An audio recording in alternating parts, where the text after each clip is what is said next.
Good evening, everyone, and welcome to the Ford Presidential Library. My name is Elaine Didier, and I have the pleasure of serving as the director of the library here in Ann Arbor and also the museum in Grand Rapids.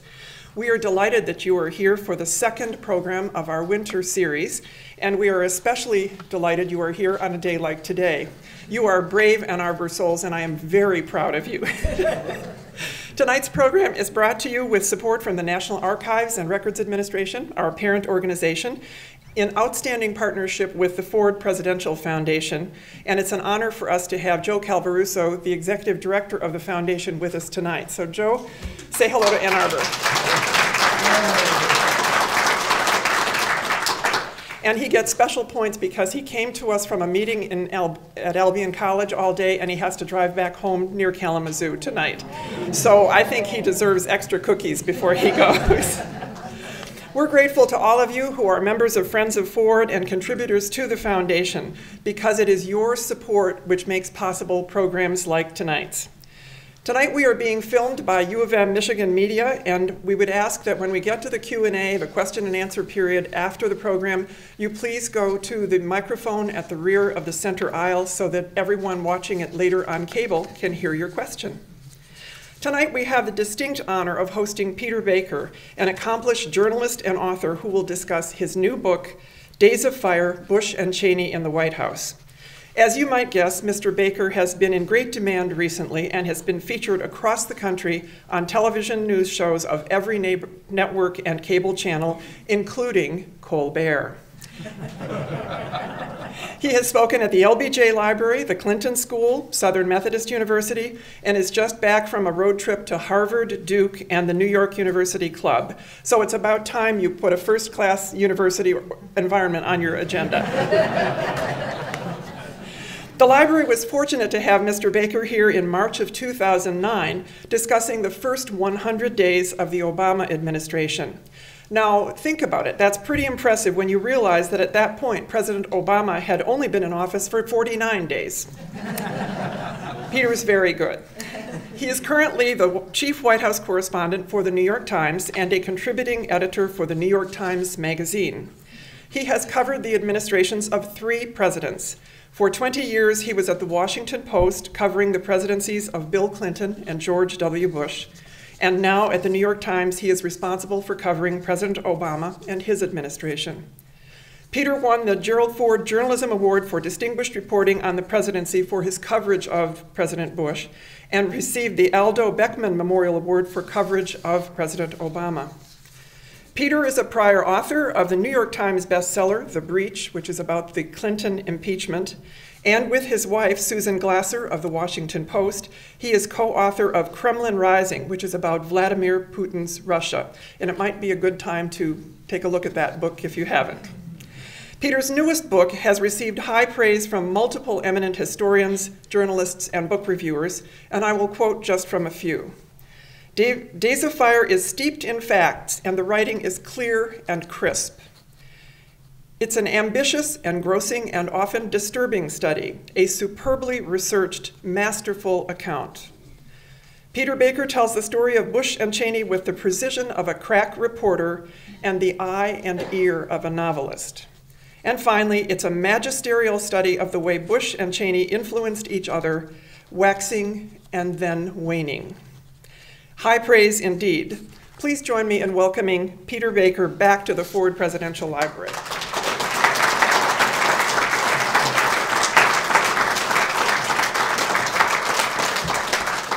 Gosh, thank you all for coming. My gosh, it is a testament to Michigan that nothing stops you. It's really amazing. In Washington, if we had the kind of snow that you had today, this would be empty. And we would be home for at least 3 or 4 days trying to figure out what to do with the kids. So I'm really, I'm thrilled that you're here. I'm thrilled to be here myself. It's a great treat to be back here 4 years later. One of the great highlights of my career, actually, I consider receiving the Ford Award. It means an awful lot to those of us who actually cover the White House. There are very few awards actually are specifically devoted to the kind of thing that we do every day covering presidents, and the Ford Prize is one that's cherished by everybody who has received it. I want to thank Elaine and Joe especially, and Kate, where she is, and everybody here at the library for putting this together. I'm making it a mission, if I can, to get to all the libraries at some point, but this is definitely my favorite. So just don't tell the Bush people. It's a great honor to talk about this book, because one of the first questions I often get is, why would you want to write this book? Why do you want to write a book about somebody who has been president in relatively modern times? We think we know the story. What else is there to say about somebody that's so prominent already in our public consciousness? And the reason that I wanted to do it was because you discover how much we actually don't really know about our presidents and our vice presidents. How much we really only begin to skim the surface of what's really going on in any time in the moment when a White House is going on. So, in doing this book, I discover and reinforce the idea that I think that reporters get maybe 15, 20% of what's really happening in any White House at any given time. And it's only afterward when we have a chance to go back and interview people after the fact, to look at documents eventually, to reconstruct what happened, to go through all the memoirs that have been written, that you begin to put together a fuller, more complete and more revealing picture. And the thing that really struck me about the Bush-Cheney years was how much more complex and interesting and dramatic they were than even we thought. These are very consequential moments, right? These were 8 years of Days of Fire. That's the conceit of the book. The title, Day of Fire. Days of Fire comes from the president's second inaugural address. He used that phrase, Day of Fire, to refer to 9/11. The book, in effect, makes the case that this is 8 years of crises confronting the nation and confronting our leaders, not just terrorism, but war, economic collapse, natural disaster, and so on. And so, this is a time period we're going to be looking back and studying and re-examining for years and decades to come. And so you try to pull back the layers a little bit to look a little deeper, and what you discover is a more dramatic and interesting story than I think we had realized. And the book follows these 8 years through the narrative of these two men, George W. Bush and Dick Cheney, and their unique and fascinating partnership. Now, what do we know about this partnership, right? We all think we have a pretty strong impression of it. This is, one is a puppet master, the other is the puppet, right? One is the strong-willed vice president, the other is the inexperienced president who's just simply, doing what he's told. In fact, that caricature is never true. And in fact, the story, as you go back and reconstruct it, turns out to be far more Shakespearean, in fact, than we ever really understood. It's an easy caricature. It's a great Saturday Night Live skit. It's the fodder for 100 Colbert jokes on any given night. But it's not the full story of what really happened in those 8 years. Vice President Cheney, of course, was no doubt the most influential vice president we've ever had. Now, in some ways, that's not saying very much. The history of vice presidents is kind of a sorry one, right? Gerald Ford famously has told his people, including Dick Cheney, who remembered it vividly, that the 8 months he served as vice president were the worst 8 months of his life. Hated the job. It really wasn't until Walter Mondale that we even let a vice president into the White House. He was the first one to have an office in the West Wing. Harry Truman only met with, he wasn't vice president for very long, but he only met with FDR twice when he was vice president. Well, Dick Cheney rewrote the book. When he came in, he was going to have a different understanding, as he put it. And in fact, he was asked one time in 2002 about this Truman experience, and the reporter asked him, well, how often have you met with President Bush? And he pulls out his schedule card and he looks at it. He says, well, see, 2, 3, 4, 5, 7 times, he says. And then he pauses. Today. It was a different type of vice presidency. He had rewritten the history. And nobody knew that history better than Dick Cheney because, in fact, he had seen it up close. Here, as we talk about President Ford here in Ann Arbor, he had been chief of staff, of course, to President Ford. And he knew that from that experience that it was a cruddy job. That was the phrase he used with me in an interview. Being vice president is a cruddy job. And he knows because he made it cruddy for several vice presidents, right? Nelson Rockefeller was not a big fan of Dick Cheney's. And Cheney, as chief of staff, considered it his duty to block Rockefeller and some of what he thought were overly liberal policies, and ultimately helped ease him off the ticket in 1976. Rockefeller considered him a phrase that's not usable on cable television. And in fact, again, in the Bush 43 administration, Dick Cheney, as Secretary of Defense, tried to block Dan Quayle from participating in some of the decisions that they made, arguing he was not part of the chain of command. That's not what a vice president was supposed to do. The Secretary of Defense was in the chain of command and not the vice president. So he understood that to be a meaningful job, he had to have a different understanding of it. And you know what? That was fine with George W. Bush. I think what people begin to misunderstand is they think, aha, Dick Cheney somehow took over a presidency. That's not the case. George W. Bush wanted somebody like Dick Cheney at his side. He understood his experience as governor in Texas left some areas where he wasn't as strong, and he wanted somebody like Dick Cheney at his side to help him out. He empowered him, in fact, to do things that previous vice presidents had not been able to do. And why was that? Because, in fact, they had a different dynamic.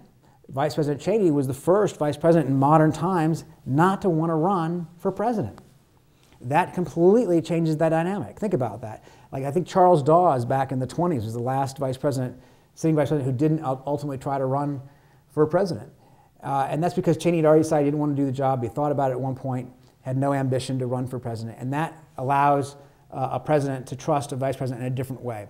The normal dynamic is more like Clinton and Gore, where you have these two ambitious politicians. Often they're rivals. Both of them think they ought to be the guy sitting in the Oval Office. And that creates obvious stress, right? It's sort of like California. It's all sunny on the surface, but beneath the ground, there's kind of these tectonic plates kind of grinding up against each other. That didn't happen with President Bush and Vice President Cheney, because in fact, Vice President Cheney didn't want the job. So Bush felt enabled to empower him in a way that previous vice presidents hadn't been. Cheney used this to great effect. In the early days, he certainly knew how to wield power. He knew how to influence decisions. He managed to outmaneuver his rivals at times, like Condoleezza Rice and Colin Powell. But in fact, even in those early days, Bush was the one still making the decisions. Contrary to, again, sort of the mythology, Cheney didn't always get what he wanted in those early days. He wanted to bomb, for instance, Iraq in the summer of 2002, about 8 months before we actually ended up going to war, because there was intelligence showing there was a chemical weapons producing camp in northern Iraq run by a man named Ayman al-Zarqawi. You may remember Zarqawi's name. He later becomes head of al-Qaeda in Iraq and caused this great damage there. And Cheney and Rumsfeld pushed the president to go ahead and bomb it in the summer of 2002. President Bush said no, he didn't want to do that. He wanted to take a more deliberate approach toward the confrontation he was launching against Saddam Hussein. He wanted to go to the UN against Cheney's advice. And so even though he eventually ended up in the same place that the vice president was, they had disagreements along the way. So I think that people. I interviewed Dick Myers, who was the general, who was the chairman of the Joint Chiefs of Staff, and he says that what people don't understand is that Bush was the alpha male in the White House. In any of the meetings, he was the one running the show. He was the one asking the questions. He was the one calling on people. Cheney often actually, in fact, said very little. Didn't actually talk in these meetings, contrary again to I think what we would imagine. The difference was that aides would then walk out of the meeting not quite sure where Cheney stood on an issue, but they noticed that he stayed behind, and that's how he wielded his influence. He was the last man in the room, the only man to be there with the president at the end of the day, in ways we don't necessarily completely know how that interacted. To give you an example, the best example, of course, is March 2003. They've had the confrontation with Iraq. They've gone to the UN. The UN won't give permission or won't give its endorsement of a military attack, but the president has decided to go forward anyway, and he's issued an ultimatum to Saddam Hussein to leave the country or face an invasion. In March 19th, Don Rumsfeld and George Tenet come to the White House, and they say, there's intelligence showing where we think Saddam Hussein is. We could go ahead and launch a strike right now and get him and possibly put an end to the war in a very early way. President gathers his team around him in the Oval Office and they discuss this. What should we do? Should we go ahead and do this ahead of plan? Should we move up our plans and try to launch the attack that might change things early on? Everybody gives their advice, and finally the president kicks everybody else out of the room. The last person he wants to talk to is Vice President Cheney. So it's just the two of them alone in the room when he finally makes that decision, comes out of that room and says, okay, go. And that's the beginning of the Iraq War. But this changes over time. What's fascinating is this is not a static relationship. It's a relationship that evolves, that in fact grows more distant over time. And the best example of that is to flash forward 4 years to 2007. In 2007, the very similar type of situation in the sense that Israeli intelligence comes to Washington. They say, we've got information that Syria has a nuclear power plant. And this is connected to a weapons program, we think, and we think you should bomb it. Once again, the president gathers his team together. He asks their advice. But this time, he asked Cheney to give his advice in front of everybody else. The vice president said, I think you should bomb the plant. We have drawn red lines in the sand on proliferation. If we don't, we won't follow through on it. We won't have any credibility. I think you should do it. And this time, the president says, okay, who here agrees with the vice president? And no hands go up. And then and there, the vice president is forced to confront his isolation in front of everybody else. What a change from 4 years earlier. So what changes? Well, you know, I think as President Bush enters his second term, he begins looking for a different way to approach his presidency. He begins to find a new path forward. Iraq has gone badly. There hasn't been the weapons that he had been told and that he told us were going to be there. And he's looking for a way to recalibrate heading into his second term. He elevates Condoleezza Rice, his national security advisor, to be Secretary of State, to become, in effect, a counterweight to Cheney on a lot of the big issues that they confront. He begins moving more toward diplomacy on a lot of the big issues around the world: Iran, North Korea, Syria, and so on. He begins to compromise on some of the big counterterrorism policies that are so controversial from the first term. Surveillance. He goes to Congress and gets a bipartisan endorsement of what had been secret warrantless surveillance. He goes to Congress and gets approval of new detention rules. He begins to move prisoners out of Guantanamo in order to move toward the eventual day where he might be able to close it. In fact, he actually moved more prisoners out of Guantanamo than President Obama has in the 5 years since then. Now, President Obama was left with the hardest cases. It's not that they're easy. But President Bush was, in fact, moving toward the same goal that President Obama has laid out. President Bush closed the secret CIA prisons overseas and brought those prisoners in. There was no waterboarding after 2003.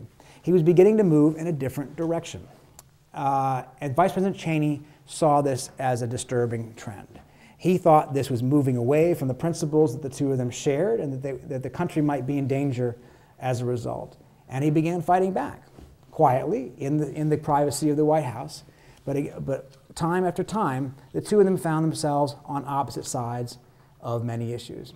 In fact, by the time they left office, they were on the opposite sides of almost every major issue that was confronting the White House.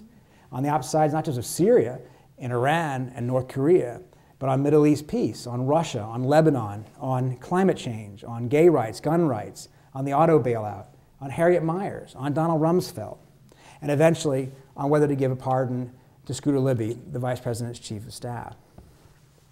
Now, this is a rather dramatic change over time from the most influential Vice President that we had ever seen. And, I asked Vice President Cheney about it during one of our interviews, and he says, well, eventually I think the president didn't need me as much. He had his own judgments, he had his own feet planted, and he didn't need staff as much, which I thought was actually very telling because he used the word staff to describe himself as well as others. Now, President Bush would say he didn't really change course, but that he did in fact feel that he wanted to put his program on a more sustainable basis for when he left office.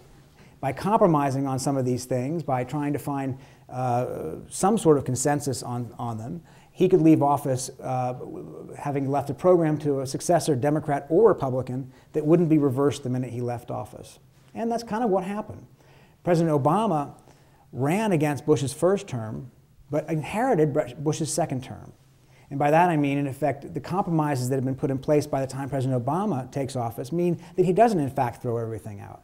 He makes some further modifications, he makes some changes, but as we see with the NSA debate we've been having these last few months, he keeps a lot of the architecture of national security that he's been left behind by President Bush.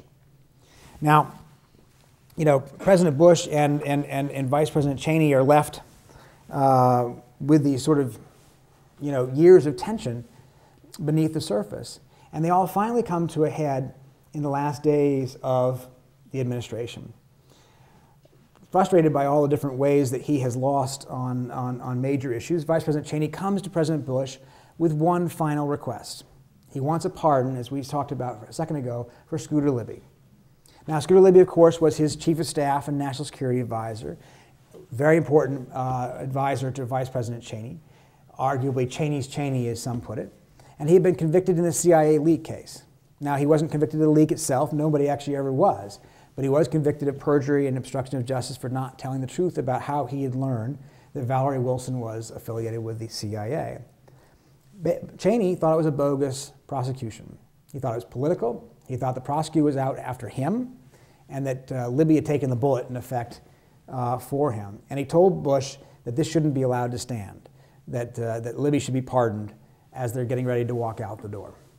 Well, now, Bush is very skeptical. He doesn't like pardons to begin with. He's never really been very interested in giving pardons. He thinks it's a screwed up system in which people with special access get special exceptions. He's given fewer pardons, in fact, than any president in a century other than his father.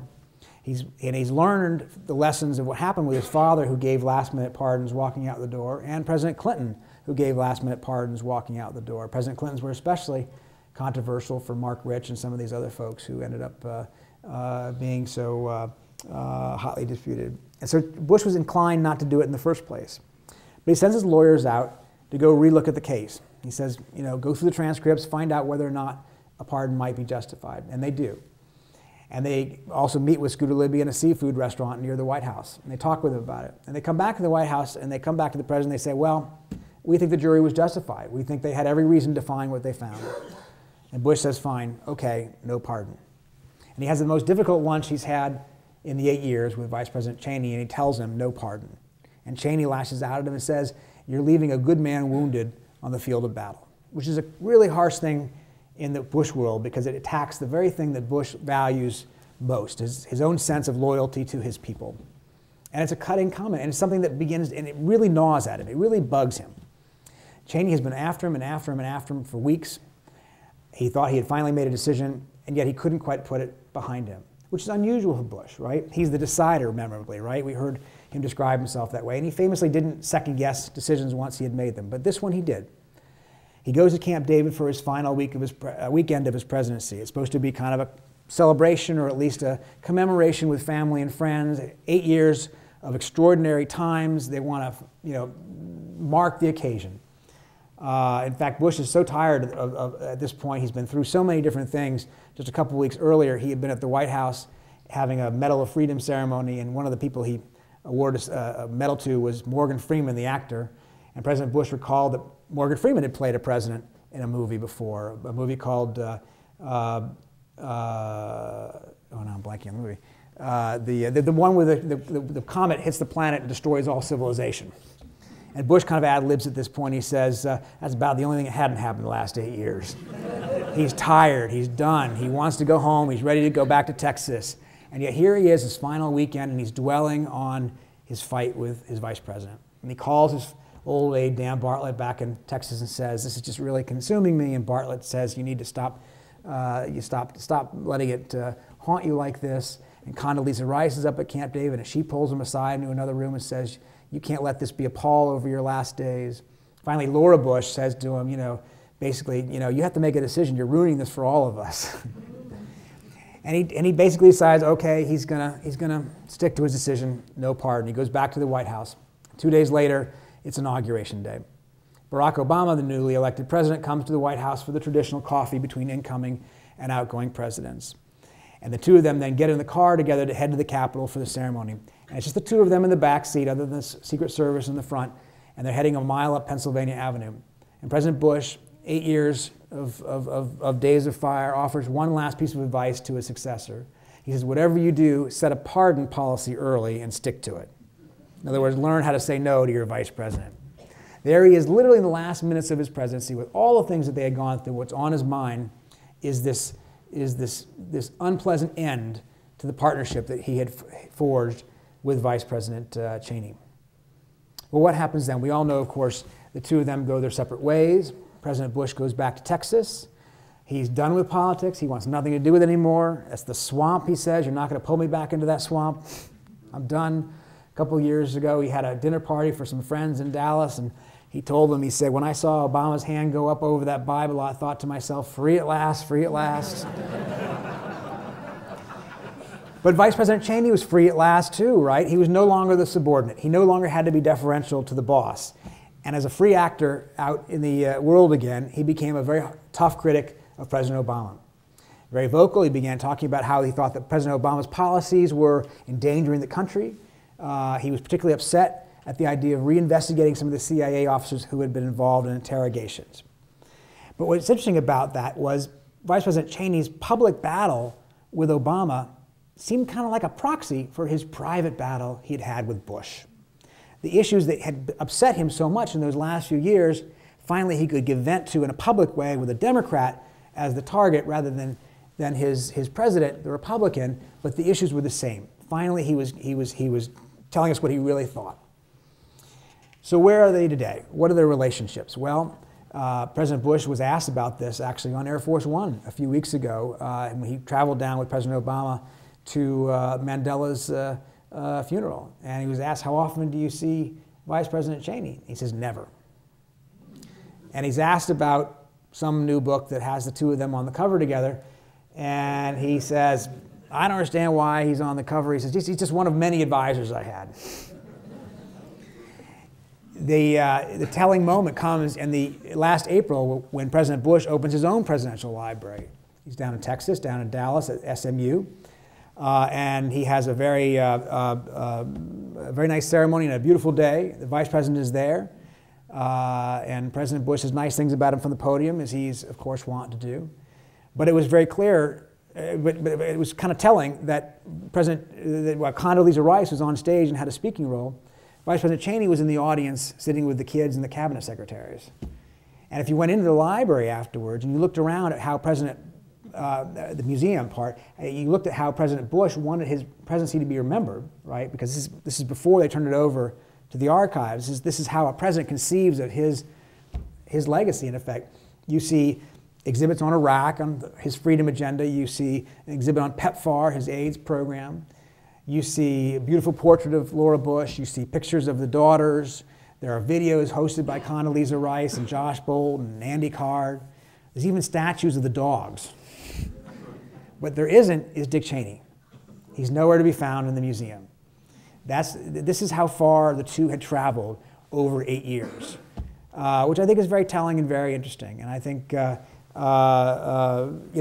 a relationship that we will look at as a model and as a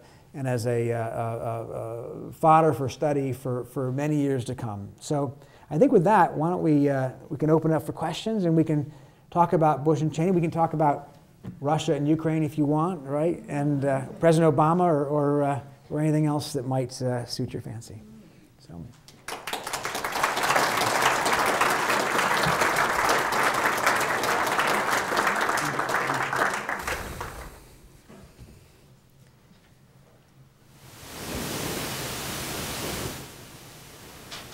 Definitely appreciated and enjoyed the book. The research was impressive. I enjoyed sitting in on all the meetings, thanks to your details of that. Certainly, it says much for your reputation that you had so many principals willing to be interviewed by you. I'm intrigued with both Cheney's maneuvering, as I'll call it, and if you could expand on it a little bit, both to be the running mate the first time, and how you say he eliminated others so that he was the only logical choice left. And in the second term, he got Bush to commit to him a little sooner maybe than they wanted. But the thing that surprised me the most is that Bush didn't know about Cheney's conservative voting record, as you mentioned. And did Bush not really care that much, thinking, okay, I want to balance the ticket with experience? And did no advisors, campaign advisors, come to Bush and say, hey, here's what may happen, here's how you may lose the middle, because unlike the second term, they weren't focusing just on the base. You may lose the middle with this guy. Did nobody sound an alarm at all in that situation? Those are good questions. Thank you very much. Good questions. It's interesting because I think that, we often think of Cheney as somebody who changed, or at least that's the common conversation, right? Gosh, he used to be a moderate and he really became more conservative over time. And that's really not the case. If you spend any time here at the Ford Library, for instance, you look at his experience as chief of staff, he's been conservative, I think, from the beginning, very consistent. He was, in fact, at odds with Nelson Rockefeller, as we talked about, with Henry Kissinger, wasn't a big fan of détente. He thought that Ford ought to put Reagan on the ticket in 1976 after they beat him for the nomination. Bob Hartman, who was Ford's close aide at one point, wrote that he considered Cheney somewhat to the right of Ford, Rumsfeld, or for that matter, Genghis Khan. So, Cheney was consistent. As a member of Congress, he had a very conservative voting record. One time, in fact, the Washington Post, my newspaper, my old newspaper, referred to him as a moderate Republican, and he called his press secretary and told the press secretary to call for a correction. He's in the 41 administration. He was the doubter of Gorbachev and believed that they should still be aggressive and assertive with the dying Soviet Union. I think what confuses a lot of us is that he has a very low-key demeanor, right? He was very good on Meet the Press. He was not a bombastic type. He might have Newt Gingrich's voting record. He did not have Newt Gingrich's style. He was very agreeable with Democrats who he disagreed with. And he, therefore, I think people were confused to think of him as a moderate because he worked for moderate presidents like Ford and Bush 41. Colin Powell's theory of the case is that in those previous administrations, he had people around him who were checks, in effect. They were more of a balance, In Bush 41, for instance, there was Brent Scowcroft and James Baker and President Bush himself, who were more moderate than Vice President Cheney. And therefore, people didn't understand quite how conservative he really was. When he's interviewing with President Bush, or talking to President Bush about President Bush 43, Governor Bush then at the time, about joining his ticket, he gives reasons why he might be a problem for Governor Bush. And one of the things he says is, I'm very conservative. And Bush brushes him off. He says, yeah, Dick, we know that. And Cheney says, no, I'm very conservative. Did anybody mention that? Well, Karl Rove actually opposed Dick Cheney being on the ticket, which is kind of interesting, right? And in fact, Bush says to Karl Rove, fine, come tell me why you think Cheney shouldn't be on the ticket. And he brings Karl into the library of the governor's mansion in Austin and says, okay, sit down and tell me why. But Karl can't help but notice that over Bush's shoulder, when he is supposed to give the reasons why Cheney shouldn't be on the ticket, is sitting Dick Cheney. And he has to give this presentation in front of the guy he's arguing against, which is not an easy thing to do. So, I think that they didn't see that, obviously Governor Bush didn't see that as a negative. I think Governor Bush was more inclined to agree with Vice President Cheney on a lot of these issues. I don't think they were as far apart as that. One reason why Cheney had more influence was because in some ways he was pushing on an open door. I asked around, I did 400 interviews, about 275 people, with everybody basically except for President Bush. And not one of them has said that Bush ever told them, Cheney made me do it. Bush does not go around saying to people, Cheney convinced me to do something I was not inclined to do. Bush was more conservative than his father, and more in tune, in fact, with Cheney's philosophy than people might have realized. And I think that's what changes over time. I think over those 8 years, they begin to diverge on a lot of those issues. And so they didn't foresee what you're saying. Real quickly, you mentioned the story of the re-elect. Vice President Cheney did go to President Bush and offer to drop off the ticket in 2004. He said, if you want to get rid of me, no problem. No hard feelings, it would be no problem. And President Bush gives him some thought. He spends a few weeks thinking about it. He even comes up with a successor, Bill Frist, senator from Tennessee. And he ultimately decides not to. But I thought what was very interesting was the reason he gave for why he thought about it. He says it would show who's really in charge. And that tells you how much it was beginning to get to him by that point in the presidency, that people thought that Cheney might be the one in charge and not him. It was really beginning to eat away at him. And in fact, at a number of points over the presidency, he brings this up with guests and visitors to the White House who don't mention it, saying, you know, I'm really the guy in charge here. I don't even agree with Cheney half the time. So it really begins to gnaw away at him, I think, over time. It's a long answer, sorry. First of all, thank you for coming. The presentation was wonderful. I really enjoyed it. My question to you is, you know, when we look at the George W. Bush presidency, most voters, most intellects, most people will look at the foreign policy aspect of his presidency, obviously Iraq and Afghanistan. But what I think a lot of people forget is George Bush initially had a domestic agenda that he wanted to try to implement and pass, whether it be tax cuts or whether it be the No Child Left Behind Act. My question is a two-part question, if I may. The first part is, what sort of influence did Vice President Cheney have on the domestic policies that George W. Bush wanted to implement? And the second question is, of the policies that W. Bush wasn't able to pass, like Social Security privatization or even illegal immigration, which is something we face today, why do you think he wasn't able to pass those? Why couldn't he get Congress behind it? Right. That's a great question. Thank you so much. I appreciate it. You're right. President Bush came in office expecting to be a domestic president, right? He had 6 years as governor of Texas. He knew issues like that, and that's where he was most comfortable: education, taxes, economics, and so on. And he did have a lot of things that he did pass in the first term that were pretty important. Had it not been for 9/11, had it not been for Iraq, those would be the things we would be debating today, right? Was No Child Left Behind a good thing? What about the tax cuts? Medicare Part D, which he expands Medicare to cover prescription drugs. Those are all big things. Cheney, for the most part, didn't play a big role in those parts. He played it on the tax cuts. That's something he did care about. He didn't care about stem cells, for instance. He didn't play a role in that decision. He didn't really much play a role in No Child Left Behind. As he said, look, he knows a lot more about education than I do. You know, he doesn't need my advice on that. So other than economics, he didn't play on the domestic side very much. Sometimes to the annoyance of the president. When Katrina happens, he asked the vice president to head a task force to handle recovery, and the vice president tells him no.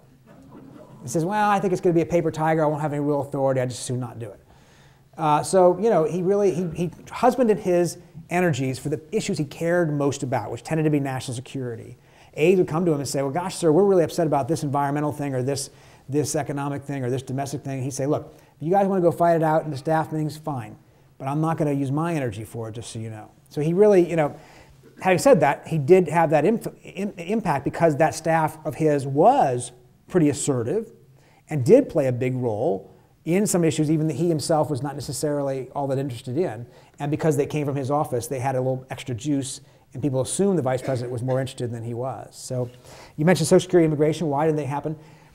I think that was very simple because of Iraq. I think Iraq took all the oxygen out of the air by the 5th and 6th years of President Bush's administration, and there was no interest in helping him on domestic policies when Iraq was just hovering over everything. Karl Rove would tell you they made a mistake by going for Social Security first rather than immigration out of the box after re-election. That had they gone for immigration first, they might have had a better chance of getting that because there was a bipartisan potential there, right? Democrats agreed with him to a large extent on what he wanted to do with immigration. It was conservatives in his own party who were mainly opposed. And Social Security was more polarizing as an issue. But, you know, that may be, but by his second term, his domestic policy was largely done. He couldn't get those two things through. He couldn't get tax reform through. And ultimately, he basically puts them aside so that he can focus on fixing Iraq with the surge. Yes, sir. Two questions. One very quickly. In the course of the 8 years, was there ever a possible bombing campaign against anybody, any foreign country or group that Cheney did not advocate? I mean that seriously, but, and the second question would be this, that I've always been puzzled by Cheney making statements like, if there's a 1% chance that something will come and repeat 9/11 then we have to just throw billions of dollars or more into it. And yet we have this problem that maybe it's only a 1% chance that global warming will exterminate human life.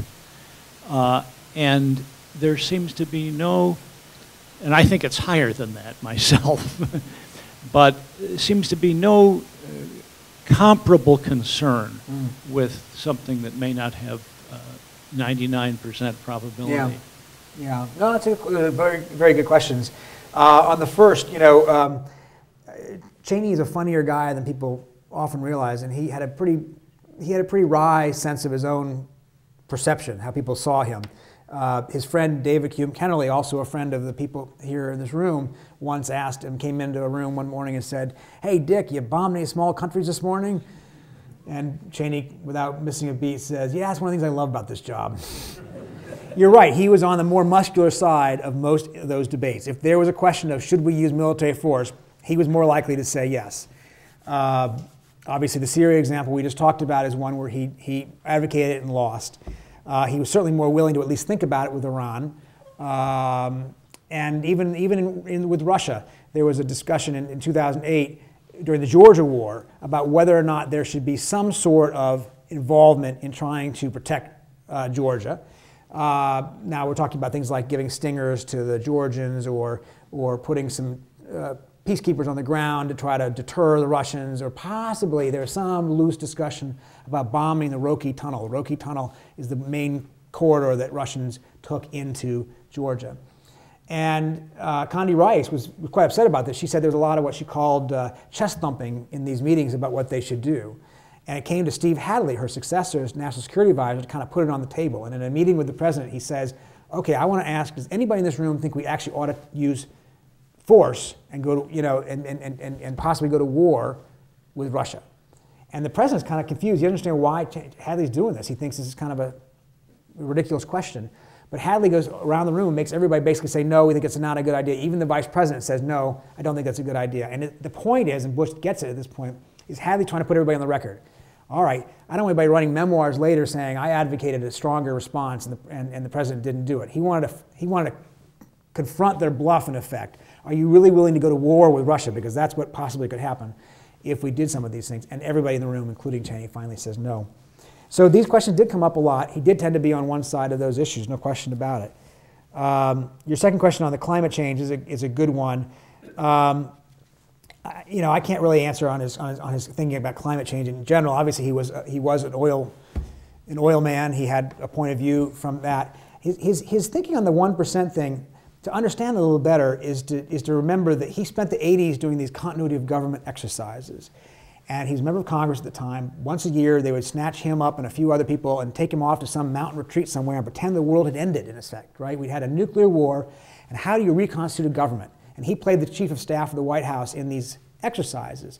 So literally every year, he was, in his mind, confronted with this possibility of the absolute worst possible outcome out there.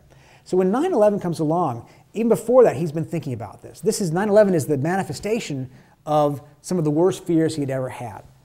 And in fact, he thought it was going to be much worse than that. He thought that 9/11 was really only a tiny fraction of what the real threat was. Now, we can say he was wrong. We can say he estimated that threat. It looks different today than it did then. But I think to understand it, you do have to remember what it was like in that moment in the White House. And at that moment in the White House, one friend of Bush told me, look, don't just focus on 9/11. Focus on the anthrax attacks to understand why they took some of the actions they did. And if you remember, we didn't know at the time the anthrax was a domestic thing. We thought this was a foreign power sending us death in white powder in the mail, right? And they were also getting these other reports every day. There was a botulinum attack at the White House, so they were told at one point. At one point, literally, the president and the vice president are told, you've been infected with botulinum and you're going to die a terrible death. Turned out not to be true. But they went through this period of waiting for the test to come back with the mice to see if the mice died or not. They were told about the Pakistani nuclear scientists who'd been meeting with Osama bin Laden. They were told about threat after threat. Think about this. The intelligence agencies, having failed to connect the dots right before 9/11, were throwing everything they had at the White House. Literally everything. Things that were rational and things that were completely fanciful. And of course that impacts your thinking about the threat that's out there. And Cheney was convinced that the threat out there was not just 19 guys as box cutters, but a much worse possible outcome. And in that context, to him, his rationale is, what is the trade-off of waterboarding 3 guys, right, Khalid Sheikh Mohammed and the other 2 guys they waterboarded, versus the possibility of Charlotte, South Carolina disappearing in a puff of smoke. Now, again, we can question that judgment, but that's what he was thinking. And I asked him about this during one of our interviews. I said, okay, I understand your rationale with regard to the issues of torture and interrogation and so forth. But even if you felt intellectually it was the right thing, was there any part of you that had felt a little queasy about it, right? Because I think a lot of these decisions are hard. You know, the decisions the presidents and vice presidents make are not usually 90-10. They're usually 51-49, 60-40, what have you. They're trade-offs. And it may be the right thing to do something, but part of you might feel like, gosh, I don't want to be the person who had, you know, if you had to send somebody to war, it may be the right thing, but I would hate myself personally to feel responsible for that. And Cheney says, no. He said it was absolutely the right thing to do. He had no sense of regret or queasiness whatsoever. And it's that certitude that powered his political career, and for good or bad. And I think that's interesting. It remains to this day. He's very convinced that they did the right thing. So, sorry. Thank you for your talk. I have a question. You alluded to this a little bit in the question and answer so far about Karl Rove, and I think the narratives that sort of permeate what we think about the Bush presidency include him just as much as Cheney. I'm wondering if you can take a few moments to talk to us about Karl Rove's relationship with the two together and then individually, and how, you know, as you talk about President Bush's sort of, I'm the one who makes the decisions approach, how Karl Rove fits into that triangle there. Yeah, no, that's a great question. Karl's role as a campaign architect is obviously unparalleled. Once he gets into the White House, obviously, you know, he's a pretty dominant force when it comes to domestic policy and to domestic politics, which are never completely separate in this White House or any White House. But when 9/11 happens, he's less of a figure. I mean, he doesn't play on the national security front nearly as much. He wants to make the case to the country that the president's been strong in national security in a political sense, but he's not in the room for a lot of the big decisions that are made on national security. He and Cheney sort of had this, what one friend described as sort of a tacit understanding, that they sort of kept their separate spheres, right? Rove did the politics, Cheney did national security, and they wouldn't, like, you know, get in the middle of each other. They actually clashed, or at least were tense with each other at one point in the 2004 re-elect, when at Karl Rove's recommendation, the president endorses a constitutional amendment banning same-sex marriage. Cheney doesn't like this idea. His daughter, of course, as we know, is gay, and he actually opposes this amendment. And he's mad at Rove, according to friends, for injecting this into the campaign. And in fact, causes a great rupture in his own family at the time. Mary Cheney hears what's going to be in the State of the Union and rushes to the White House, very upset, not sure she can work on the campaign this year for a president who's going to support something like this. And Cheney's wife, Lynn, shows up, Cheney's other daughter, Liz, shows up, and they have a family crisis meeting. What do we do? Mary, are you going to quit? They tell her, Mary, if you want to quit, we'll understand. You know, it becomes a big thing in their family. And we obviously have seen since then the tension that obviously that was happening in the family that we didn't even know about at the time between Liz and Mary. So Cheney blamed that on Rove, and they had sort of a wary, kind of mostly respectful, but kind of wary and distant relationship. As for the president, I think that there was this sort of I think President Bush valued Rove's advice, thought he was very smart. Sometimes thought he got big for his britches. He referred to him as Turd Blossom. That was his official nickname. From time to time, would kind of put him in his place if he thought Rove was getting, you know, too much of the spotlight. But I think largely thought that Karl was an important part of his team, and he gave him great latitude when it came to the two elections. Thanks for coming, and I enjoy seeing you on PBS, Gwen Eifel's show. My question has to do with the upcoming 2014 elections and 2016, and whether or not we'll see Bush on the trail, and sort of how, if no, in 2016, what's it like for him to have to sit out 3 presidential elections, and also does Cheney will he ever campaign for Republicans, or what's his role in elections? Yeah, that's a good question. You know, I think President Bush, I think he's genuinely not as interested in politics as he once was. You know, they had a dinner party, in fact, that Karl Rove was at in Dallas after the presidency, and Rove was sitting there regaling the table with his assessment of the midterm chances in 2010. And Bush couldn't have been interested less. He just wasn't paying attention. He just started talking to his friend's wife, who was sitting to his right, and completely ignoring Rove on this. Now, is he completely removed from it? No. He gave money this year to Lindsey Graham, who faces a Tea Party challenger. He's privately given advice. He talked to Chris Christie when Chris Christie was thinking about running for president in 2012. And he's talked to Mitch Daniels, one of his former aides, about the same thing. So behind the scenes, he from time to time will give advice. But I don't think he wants to be out there publicly. I don't think he's going to campaign in a public way. I think he feels like he's done with that. And Cheney, I think Cheney would. I'm not sure that many people want him to, you know. I mean, the ones who need him probably don't really need him, right? You know. And there's this really interesting disparity between Bush-Cheney conservatism and Tea Party conservatism, right? To the extent that incumbents might want a conservative validator like a Cheney, it may not be helpful with the Tea Party as much, because the Tea Party has its origins in its rejection of Bush. Bush has he's not a small government conservative, he's a big government conservative. He creates the DHS, he expands Medicare, he expands the federal role in education through No Child Left Behind. These are all, he favors immigration reform. These are all things that are anathema to a large extent to the Tea Party. And the Tea Party's rejection of Obama has its roots, I think, in its rejection of some of the things that Bush had done. In fact, Bush, I think, today sits at home and he's worried about the Tea Party. That's one of the things that does trouble him, both for its domestic policies, but really because of its foreign policies, because it's so isolationist in comparison to his sort of assertive internationalism. So I don't think you'll see either of them on the campaign trail very much. I think, you know, clearly Cheney will speak out from time to time. I think he'll probably give interviews in which he'll say things, but I don't know that you'll see campaigning. Thanks. If you had the opportunity, what advice would you give Obama on how to deal with Syria? And follow on to that, what advice do you think Bush would give Obama if he had that opportunity? That's a good question. I'm going to completely punt on the first one. I'm not even going to pretend, because I don't want to insult your intelligence by pretending to. It's really not my job to give advice, and you know what? I really don't want to, because I think there's no good advice on something like that. It's a terrible situation. President Obama, you know, understands the terrible situation. If there was an easy solution, they would have taken it. And obviously, he's sort of his own ambivalence and uncertainty is played out in a public way. Last fall was obviously, you know, his own uncertainty about what to do with the chemical weapons attack and whether to have a strike or not, and I'm going to have Congress decide.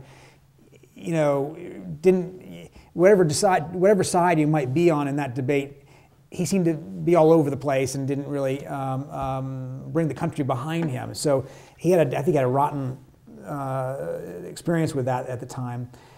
Vladimir Putin ironically saved him by coming along and saying, hey, we're going to have this deal to get rid of Syria's chemical weapons, the same weapons that Syria denied having and that Putin denied them having just a few days earlier. But today that program is somewhat behind. You know, they've missed some deadlines, only a certain fraction of the chemical weapons have been removed, and that doesn't get at the larger question of the civil war that's now caused 140,000 deaths. So what would Bush's advice to him be? That's a really interesting question. Bush, as we said, was very reluctant to use force in the second term.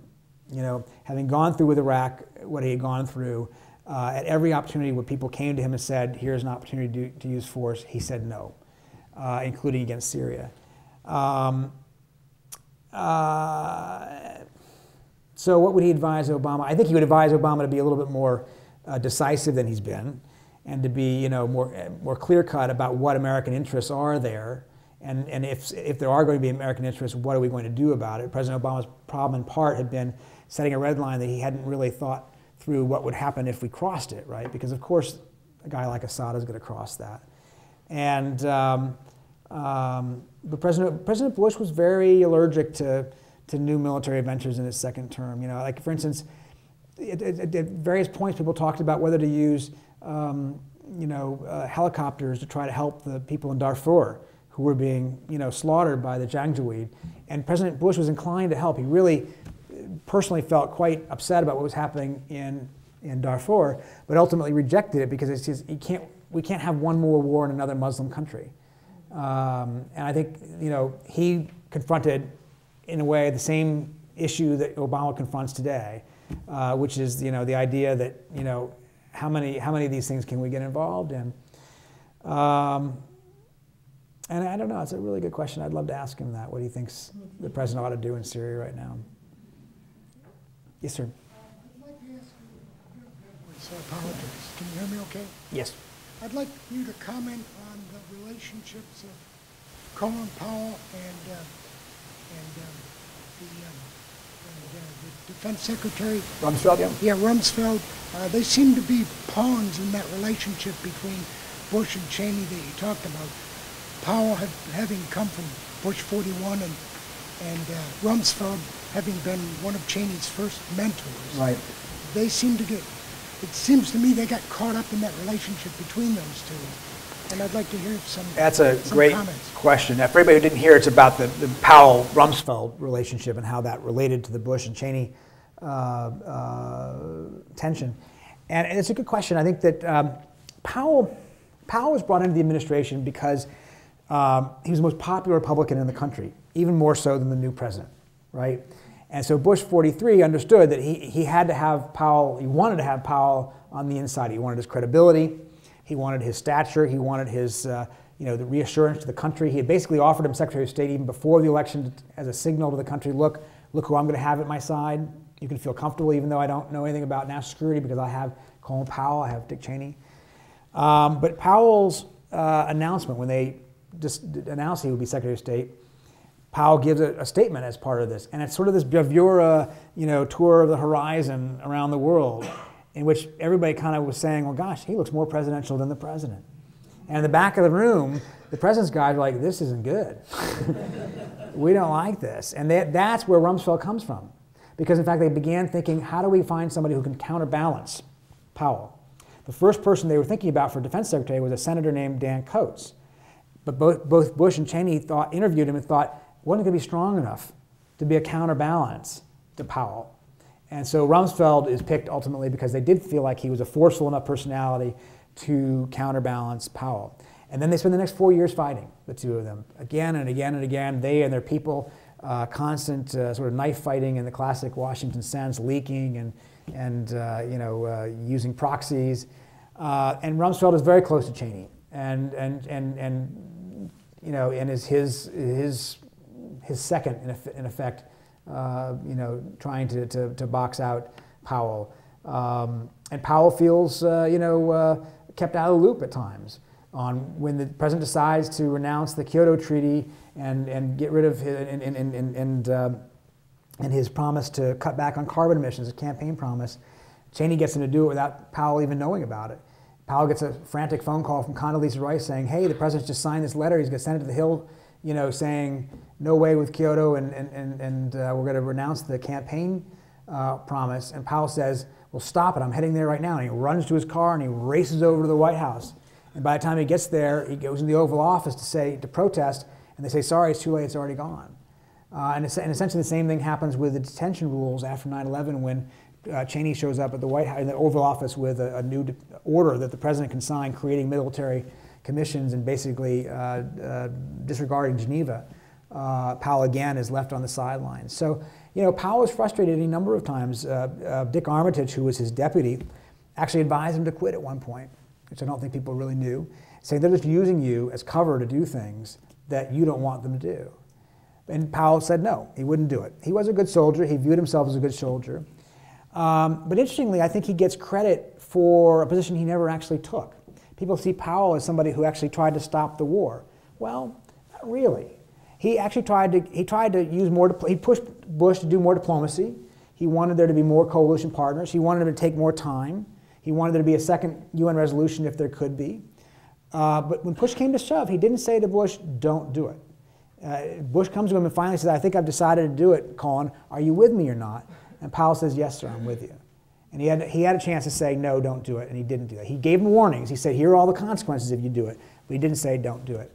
So, it was interesting. When Powell did turn in his resignation at the end of the first term, he asked Andy Card, the chief of staff, he says, is Don going too? And Card said no. And he said, well, I think, if you're going to really do this, you have to have a clean slate, and he should go too, because, it's just too toxic. And that was one decision Bush couldn't make, and that was partly because Cheney was such a strong backer of Rumsfeld. So Rumsfeld sticks around 2 more years, in part because of that. So. Follow up to that, and it's about suppression of dissent against the Iraq War.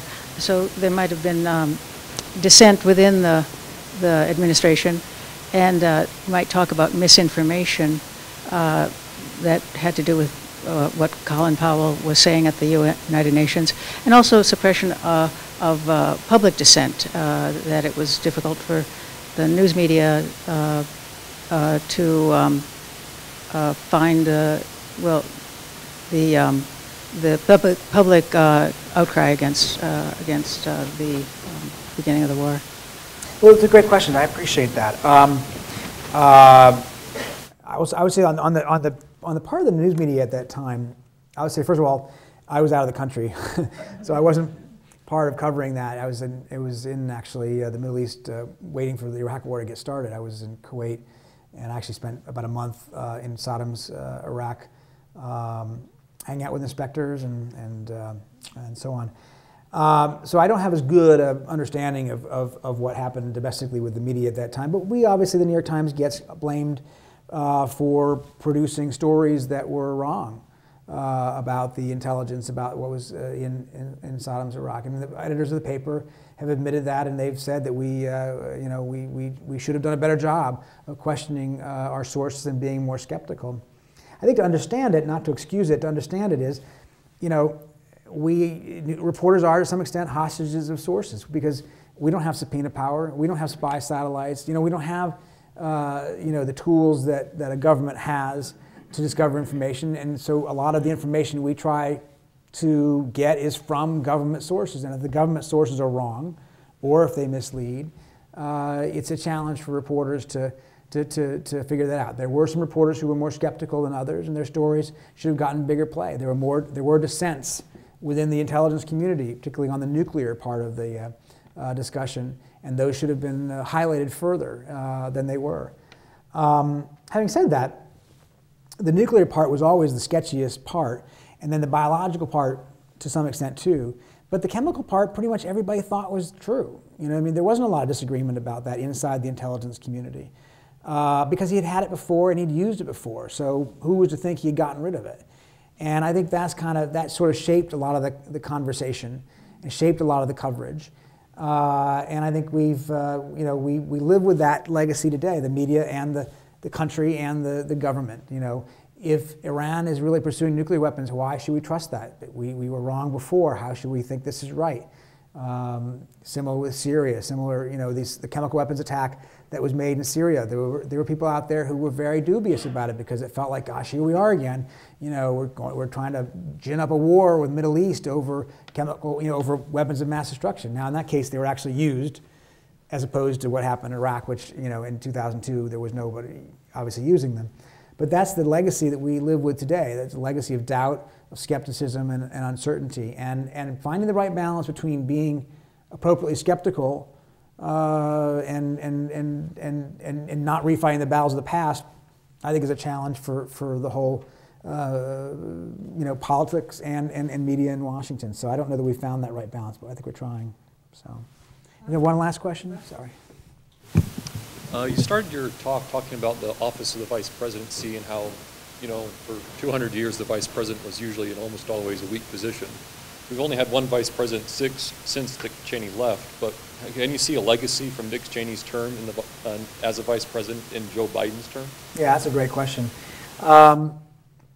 I do think so, yes. Now, I remember interviewing Joe Biden right before they took office in 2009, and I have to say it was probably the first vice president in history who ever promised to be less influential than his predecessor. But he was, of course, trying to make a point, right? I'm not going to be Dick Cheney. But the truth is, I think Cheney raised the bar for everybody who will follow. It won't be the same. Biden is not the same as Cheney, and Biden's successor probably won't be the same either. But I think Biden is probably more at least has been at times anyway, more central to this administration than, say, Gore or Mondale or certainly Nelson Rockefeller or Dan Quayle were, right? So I think the bar has been raised. Biden was central to a lot of the first-term priorities. He was in charge of managing the stimulus program, of managing the withdrawal from Iraq. And he did a number of the deals with Congress when they finally did do some deals on budgets and so forth. Having said that, we again seem to be in a second term where a vice president doesn't seem to be quite as influential, and I'm not quite as sure why. But we haven't seen Biden as much in the last year or so. He was given gun control to do, which didn't work. And he didn't play much in the fall on some of the big issues that confronted the White House. He wasn't there in a public big way on Syria, on the healthcare website being such a debacle, on the government shutdown. Harry Reid, the Senate leader, said, I don't want Biden to be part of it this time. We think he gave away too much last time, so stay away. And so Biden was kind of sidelined. Lately, he was given the job of doing a study reviewing job training programs. So, you know, he may be running for president. We're not sure. Obviously, he says he might. Maybe he wants to keep a lower profile to be, you know, careful. Or maybe, again, we have a president who wasn't very experienced when he came in Washington, who feels more sure of himself and doesn't need the more experienced second guy as he did in his first term. I think we're going to probably see some books a few years from now that help us unravel that. Thank you very much for coming. This has been a lot of fun. I really appreciate it.